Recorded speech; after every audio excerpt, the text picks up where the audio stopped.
আরে পুলিশ আঙ্কেলের মনে হইতেছে মানি ব্যাগটা পড়ে গেল। না, তাড়াতাড়ি যে উঠাই। হ্যাঁ, আমি তাড়াতাড়ি আসতেছি। আরে মানি ব্যাগের ভিতরে দেখি অনেকগুলো টাকা।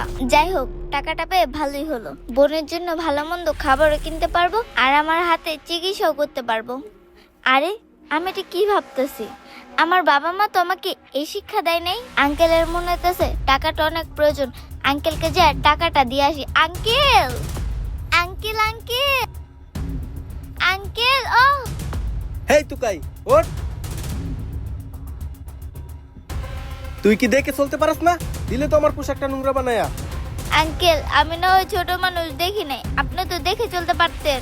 হেই তুকাইয়ের বাচ্চা, তোর এত বড় সাহস, তুই আমার মুখে মুখে কথা বলিস, তুই আবার আমাকে জ্ঞান দিস? আঙ্কেল, আপনি আমাকে মারতেছেন কেন? আমি তো ঠিকই বলছি।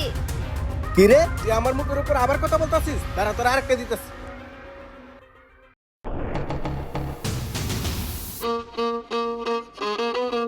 এই বেটা, তোর সাহস তো কম না, তুই ছোট বাচ্চার গায়ে হাত উঠাইছস। আরে স্যার, ওরে মারবো না তো কি করবো?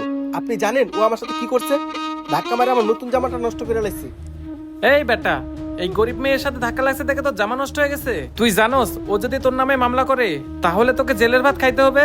আর তুই কি বললি ওর সাথে ধাক্কা লাগার কারণে তোর জামা নষ্ট হয়ে গেছে? তুই একবার এই মেয়েটার দিকে তাকায় দেখতো, এমনিতেই মেয়েটার এক হাত ভাঙা। তোর চেয়ে তো ওরই বেশি ক্ষতি হয়েছে, ও ভাঙা হাতে ব্যথা পাইছে আর তুই কিনা ওকেই মারলি। মারা তো উচিত ছিল তোকে। সরি স্যার, আমার ভুল হয়ে গেছে। আর মামুনি, তুমি আমাকে মাফ করে দিও, আমি বুঝতে পারি নাই। আচ্ছা ঠিক আছে আঙ্কেল। স্যার, আপনি ওনাকে ছেড়ে দিন। আমাদের মতো গরিবদের এরকম মার খাওয়ার অভ্যাস আছে। ঠিক আছে মামুনি। এই বেটা, শুধুমাত্র এই পিচ্চি মেয়েটার কথায় আজকে আমি তোকে ছেড়ে দিলাম, নাইলে তোকে আমি জেলের ভাত খাওয়াইতাম। যা বেটা, ভাগ।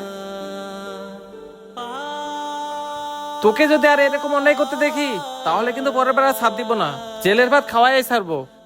কথাটা যেন তোর মনে থাকে। এই মামুনি, তুমি আমাকে পিছন থেকে ডাকতেছিলে কেন? আঙ্কেল, আপনি ওইখানে মোবাইল বের করার সময় মানি ব্যাগটা পড়ে গেছিল। আমি আপনাকে মানি ব্যাগটা দেওয়ার জন্য দৌড়াচ্ছিলাম। আরে, এটা তো আমার মানি ব্যাগ। আরে মামুনি, এই মানি ব্যাগে তো অনেকগুলো টাকা ছিল, আর এই টাকাগুলো থাকা সত্ত্বেও তুমি আমাকে মানি ব্যাগটা ফেরত দিলা। আঙ্কেল, আমার বাবা মা এরকম শিক্ষা দেয়নি যে আমি অন্যের টাকা মেরে খাবো। আরে বাহ, তোমার বাবা মা তো তোমাকে অনেক ভালো শিক্ষা দিছে। ঠিক আছে মামুনি, তুমি এই টাকাটা রাখো। না না আঙ্কেল, আমার এই টাকা লাগবে না। আপনি এখানে থাকেন, আমাকে যে আবার চিপস বিক্রি করা লাগবে, না হলে আমার ছোট বোনের জন্য খাবার নিতে পারবো না। আরে মামুনি, তুমি এই ভাঙ্গা হাত নিয়ে চিপস বিক্রি করতেছো? কি করব আঙ্কেল, আমার তো বাবা মা বেঁচে নেই। যদি চিপস বিক্রি করতে না পারে তাহলে ওকে আমি খাবার খাওয়াতে পারবো না। আরে, আমি যদি মেয়েটাকে এভাবে সাহায্য করি তাহলে তো মেয়েটা আমার সাহায্য নেবে না। যেভাবে হোক মেয়েটাকে আমার সাহায্য করতেই হবে। আচ্ছা মামুনি, তুমি কোথায় চিপস বিক্রি করো? আমাকে নিয়ে চলো তো। ঠিক আছে আঙ্কেল, চলেন। এই যে আঙ্কেল, এখানে। আঙ্কেল, এই চিপস গুলো আমি রাস্তায় ঘুরে ঘুরে বিক্রি করি। আচ্ছা ঠিক আছে মামুনি, আজকে আর তোমার এই চিপস গুলো বিক্রি করতে হবে না, তোমার সবগুলো চিপস আমি নিয়ে নিব। আপনি এই চিপস গুলো নেবেন তাহলে তো ভালোই হয়, আমি আমার ছোট বোনের জন্য খাবার কিনতে পারবো। আচ্ছা ঠিক আছে, তোমার সবগুলো চিপস আমাকে দিয়ে দাও। এই নাও তোমার চিপসের টাকা। আচ্ছা ঠিক আছে আঙ্কেল, আপনাকে অনেক ধন্যবাদ।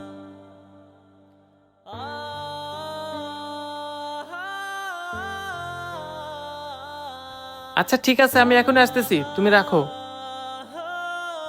মামনি, আমার তো এক জায়গায় যেতে হবে, তুমি এই চিপস গুলো আপাতত বিক্রি করো, আমি কালকে এসে তোমার কাছ থেকে চিপস নিয়ে যাব। আচ্ছা ঠিক আছে আঙ্কেল।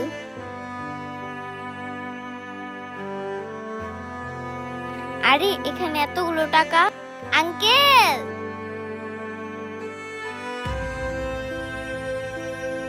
এটাই সুযোগ, এই ফাঁকে টাকাগুলো চিপসের ঝুড়িতে রেখে দেই, যেন মেয়েটা টাকাগুলো খুব সহজেই পেয়ে যায়। আচ্ছা আমি এখন আসি।